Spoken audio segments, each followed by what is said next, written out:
ළමයි මම මේ ඔයගලන්ට දාලා තියෙන්නේ ඉන්දියාවේ හිටපු සුප්‍රසිද්ධ ජනාධිපතිවරයෙක් වන අබ්දුල් කලාම් මහත්මයා කරපු කතාවක පෝස්ට් එකක්. මේකේ පෝස්ට් එකේ මෙයා කියලා තිනවා if a girl ගෑනු ළමයෙක් නම් ඔන්න ඊට පස්සේ කියනවා if a girl is mute mode.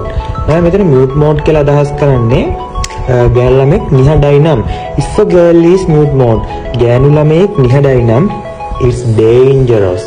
It's dangerous. ඒක භයානකයි. It's dangerous. ඊට පස්සේ මෙයා කියනවා 3 reasons හේතු 3ක් තියෙනවා.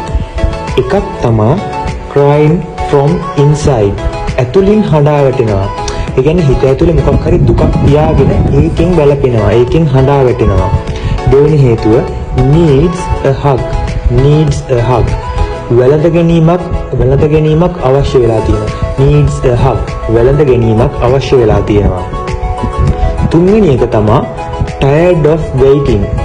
tired of waiting. ඒ කියන්නේ ළමයි බලාගෙන ඉඳලා මෙයාට ගොඩක් මහන්සි. ඉතින් කඩා වැටිච්ච ගෑල්ලමයි. මෙන්න මෙයා මේ කියන්නේ මොකක් හරි ආදර සම්බන්ධතාවයක් ගැන දෙයක් තමයි මේ කතාවෙන් කියන්නේ.